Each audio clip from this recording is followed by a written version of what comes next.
Você pode simplesmente procurar aquilo que ele fez nos mandatos como deputado federal. Pesquisa.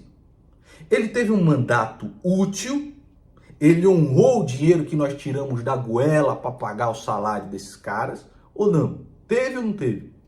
A última coisa que ele aprovou agora foi o marco dos games, que é importantíssimo. Aliás, o japonês aqui é o único político que eu vi devolvendo parte do salário e abrindo mão dos penduricalhos, né? Abrindo mão de apartamento funcional, de carro com motorista, a porra toda. Ele é o único cara que abriu mão disso e tem um gabinete pelos padrões faraônicos da bosta de Brasília, um gabinete bastante enxuto no que faz e com gente competente ali. Ou seja, essa galera sempre teve atitudes muito bacanas comigo, sempre me trataram com respeito absurdo, mesmo tendo sido grandes rivais meus no debate político. Um respeito, uma dignidade que petistas e bolsonaristas jamais mostraram nem perto. Então, isso me faz ter uma relação muito bacana com o pessoal do MBL. Muito legal mesmo. E aí depois o Arthur virou meu amigo, o Kim virou meu amigo, o Renan virou meu amigo. Meus amigos, chegou a hora de falar sobre Nando Moura, Casca Grossa, Movimento Brasil Livre e outras pessoas, outras lideranças que ousaram desafiar o que a gente possa chamar de mainstream no seu próprio campo político, tá? Algo um tanto quanto incomum, que talvez não tenha paralelo nem nos Estados Unidos. Eu vou explicar e vou convidar vocês a fazer parte dessa aventura, porque, novamente, essa aqui é só pros brabos, é só pros corajosos. Roda a vinheta.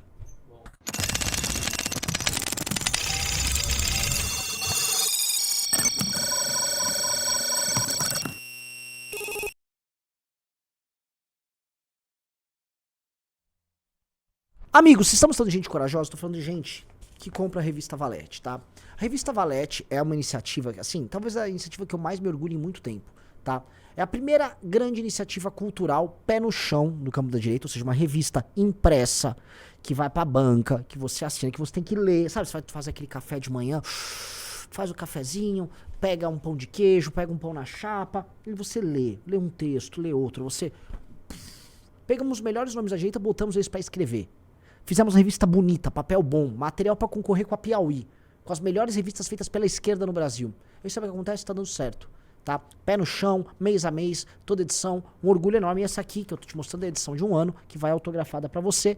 Basta você assinar a revista Valete, tá? Assine, tá? Os planos são sensacionais, você vem com direito ao clube, você pode participar dos nossos congressos, tem um monte de coisa, só não assina se você realmente não tiver a fim de contribuir com isso. Aí minha pergunta, você quer contribuir para um campo da direita diferente? Para daqui 10 anos nossas ideias estarem sendo presentes na cabeça de um juiz de direito, de um professor?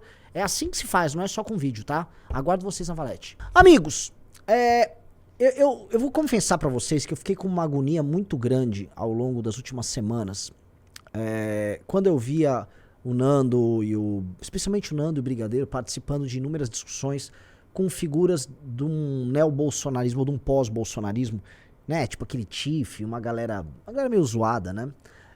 Por conta das posições claras que eles têm a respeito não só do petismo, mas do bolsonarismo, tá?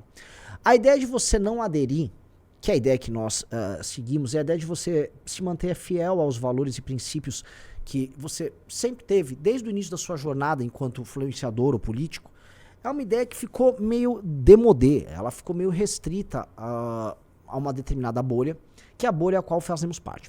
É estranho chamar isso de bolha, porque se você somar o público do Nando, do MBL, todos os canais dos influenciadores do MBL, se eu for chamar um André Marinho, um André Guedes, ou um Felipe Moura Brasil, se a gente bota isso, né, assim, e mapeia, a gente tá falando de milhões e milhões e milhões de pessoas impactadas. Eu tô falando, assim, de conversar com mais de 80 milhões de brasileiros todo ano, no mínimo, tá? Pelo menos metade da população brasileira recebe conteúdo dessa galera.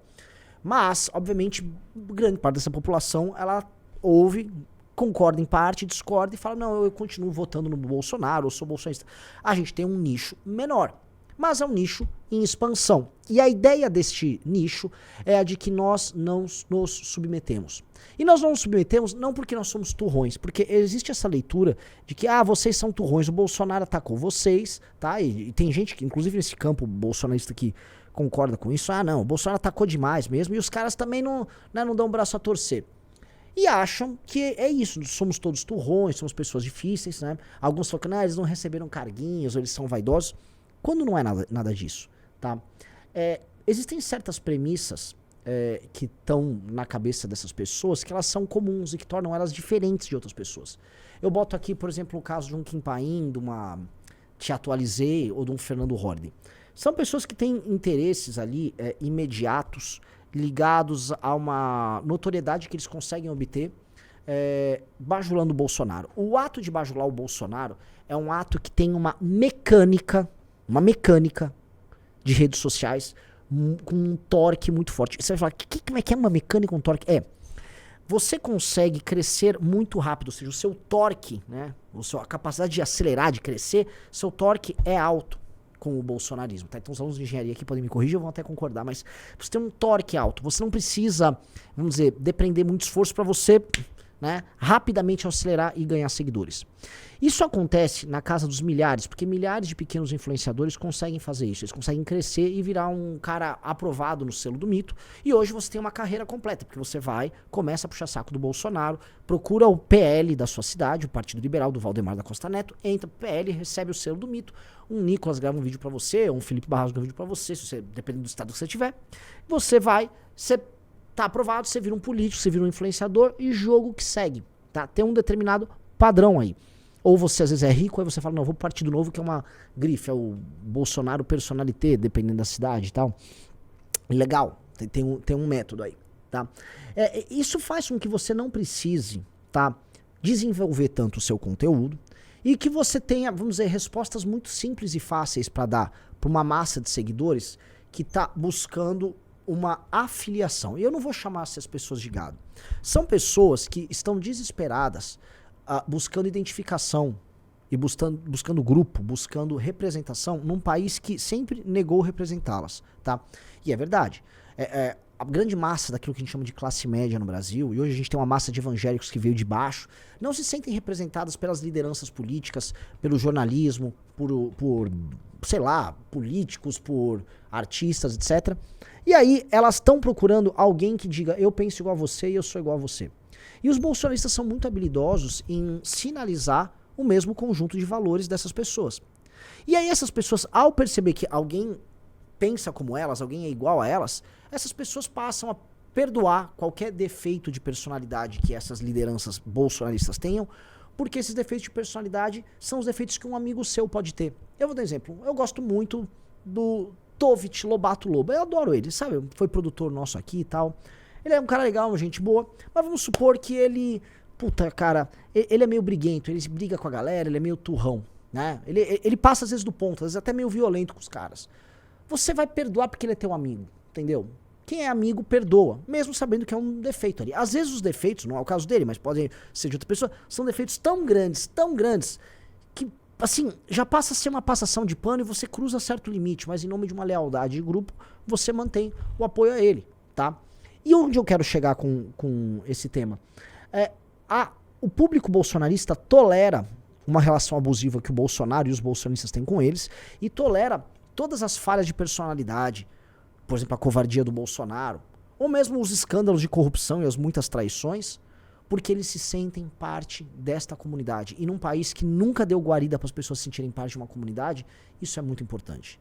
Esse padrão se repete, por exemplo, quando certas pessoas entram em determinadas denominações evangélicas, e são denominações em geral neopentecostais, quando acontece, que tem relações abusivas com elas, pastores que não tratam ele como fiel, mas sim como uma vaca leiteira para você ficar extraindo o dinheiro do cara, mente pro cara lá tal, mas o cara não quer sair daquela comunidade, ele percebe, mesmo quando ele se toca, ó, esse cara tá abusando aqui de mim, mas ele pensa igual a mim, ele me dá esse senso de comunidade. Então essa carência por esse senso de comunidade faz com que essa relação abusiva exista e faz com que seja fácil você justificar qualquer besteira, qualquer crime cometido por eles com os argumentos mais esfarrapados. Então você permite que uma série de influenciadores surja basicamente fazendo isso.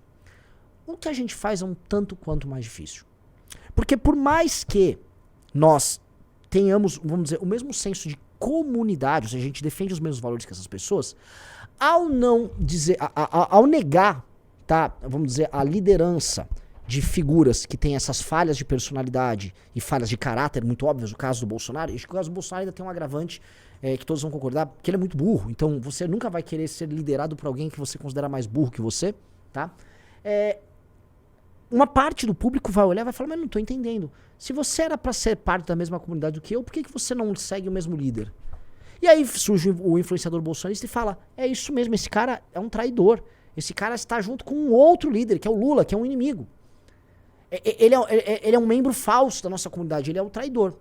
E o espírito de bando das pessoas sempre, assim, nós somos orientados para isso, sempre tenta ver naquele que está mais próximo o inimigo mais ferrenho, não o inimigo mais distante.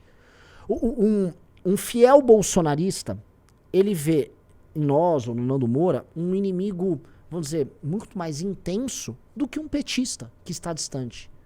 Porque ele é o inimigo mais próximo, entendeu?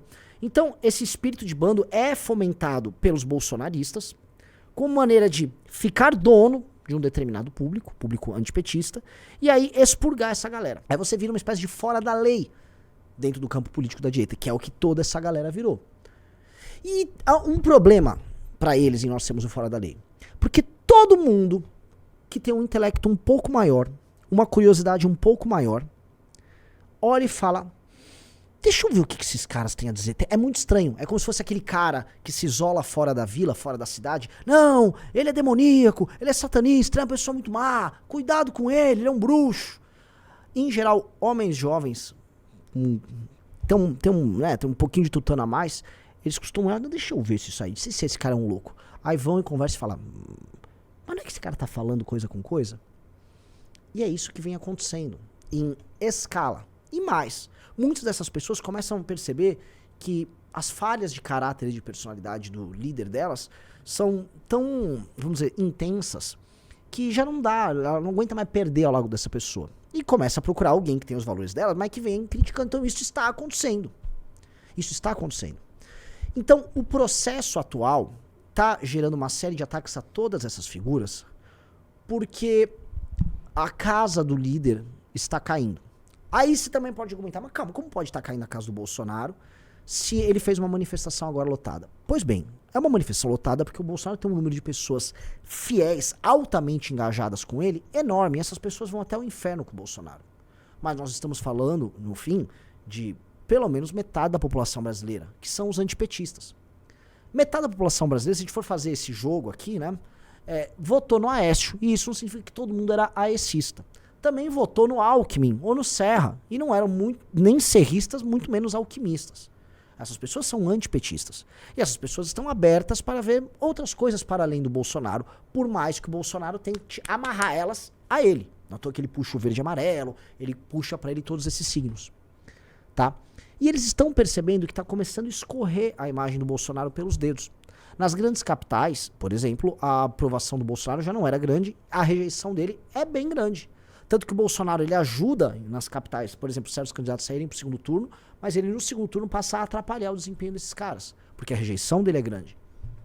Porque nas grandes cidades você tem um misto de pessoas mais bem informadas, você tem pessoas mais jovens, em geral, universitários, gente mais ligada, gente que sai do interior e vai pra cidade. Então, você tem ali nas grandes cidades alguns ingredientes que mudam um pouco o jogo. Fora que você também tem as periferias, e nas periferias você tem um eleitorado de esquerda, mas é algo diferente. E essa tendência começa a se dar. Então, o Bolsonaro plasma um determinado público no interior, mas nas cidades isso começa a ser alterado. Isso começa a ter implicações eleitorais e as pessoas mais novas e mais curiosas começam a procurar, vamos dizer, outro discurso, outro caminho, de direita para além do Bolsonaro.